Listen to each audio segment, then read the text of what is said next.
সামরিক শক্তির বৈশ্বিক মূল্যায়নে বাংলাদেশ এগিয়ে থাকলেও আকাশ প্রতিরক্ষা ব্যবস্থায় দেশের সক্ষমতা নিয়ে দানা বেঁধেছে গভীর শঙ্কা।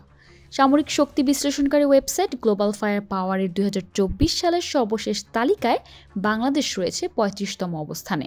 তবে সাম্প্রতিক বিশ্ব পরিস্থিতি যেমন ইরান ইসরায়েল দ্বন্দ্ব, রাশিয়া ইউক্রেন যুদ্ধ এবং ভারত পাকিস্তানের আকাশভিত্তিক সংঘাতে বাংলাদেশের আকাশ প্রতিরক্ষার দুর্বলতা নতুন করে আলোচনায় এসেছে। ইরান ইসরায়েলের ১২ দিনের যুদ্ধে ইরান ছুড়েছিল ৫৩২টি মিসাইল, এর মধ্যে মাত্র ৪২টি ইসরায়েলের ভূমিতে আঘাত হানে। ইসরায়েলের শক্তিশালী আকাশ প্রতিরক্ষা ব্যবস্থা আয়রন ডোম, এরো ডিফেন্স ও ডেভিড স্লিং বাকি ৯২ মিসাইলকে আকাশেই ধ্বংস করে দেয়। ইউক্রেনেও একইভাবে Patriot IRIS-T David sling missile system কার্যকরভাবে রাশিয়ার মিসাইল প্রতিহত করেছে। এশিয়ায়ও এই চিত্র ব্যতিক্রম নয়। ভারত S-400 ও ভারত ইসরায়েল যৌথভাবে তৈরি বারাক ৮ সিস্টেম দিয়ে নিজ আকাশসীমা রক্ষা করছে, অথচ বাংলাদেশের আকাশ প্রতিরক্ষা এখনও অনেকটা সীমিত এবং দুর্বল। বাংলাদেশের বর্তমান আকাশ প্রতিরক্ষা ব্যবস্থা মূলত গঠিত যুদ্ধবিমান, ভূমি থেকে আকাশ ক্ষেপণাস্ত্র এবং রাডার প্রযুক্তির সমন্বয়ে। তবে এই ব্যবস্থার আধুনিকতা প্রশ্নবিদ্ধ। ২০১১ সালে কেনা চীনের তৈরি FM-90 ক্ষেপণাস্ত্রই এখনও বাংলাদেশের সবচেয়ে কার্যকর ভূমি থেকে আকাশ প্রতিরক্ষা ব্যবস্থা। এটি নিচু দিয়ে উড়া ড্রোন, হেলিকপ্টার, সাবসোনিক যুদ্ধবিমান ঠেকাতে সক্ষম হলেও উচ্চগতির জেট বা দূরপাল্লার ক্রুজ মিসাইলের বিরুদ্ধে অকার্যকর। ২০১৮ থেকে ২০২৩ সালের মধ্যে কিছু নতুন ক্ষেপণাস্ত্র সংযোজন করা হলেও সেগুলোর নাম বা সক্ষমতা সরকারিভাবে প্রকাশ করা হয়নি। বাংলাদেশ বিমান বাহিনী ২০২৫ সালে ফ্রান্সের থেলাস কোম্পানির তৈরি দুটি গ্রাউন্ড মাস্টার 430 রাডার যুক্ত করেছে।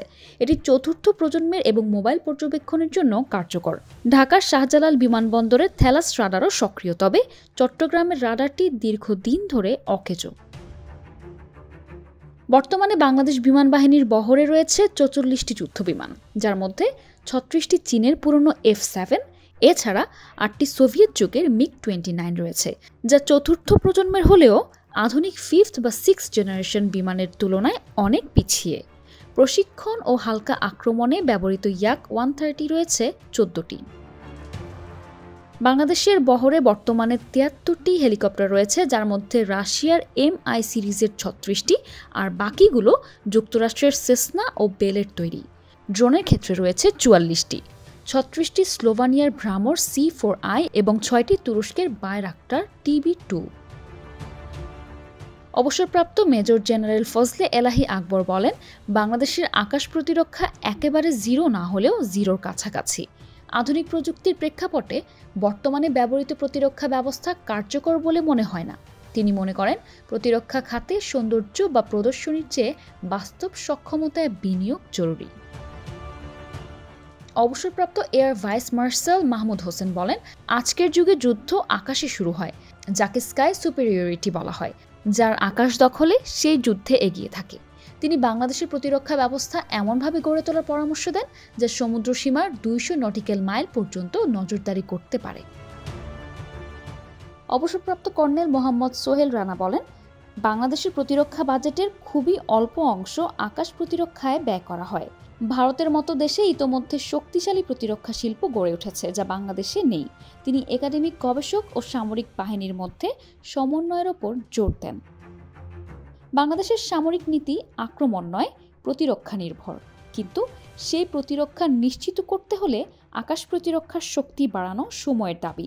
আধুনিক যুদ্ধক্ষেত্রে শুধু মাটির বাহিনী নয়, আকাশের শক্ত অবস্থানই নির্ধারণ করে বিজয়ী কে হবে। এই বাস্তবতায় দাঁড়িয়ে এখনই দরকার যথাযথ পরিকল্পনা, আধুনিকায়ন, বিনিয়োগ ও দক্ষ জনবল তৈরির সুসংহত উদ্যোগ।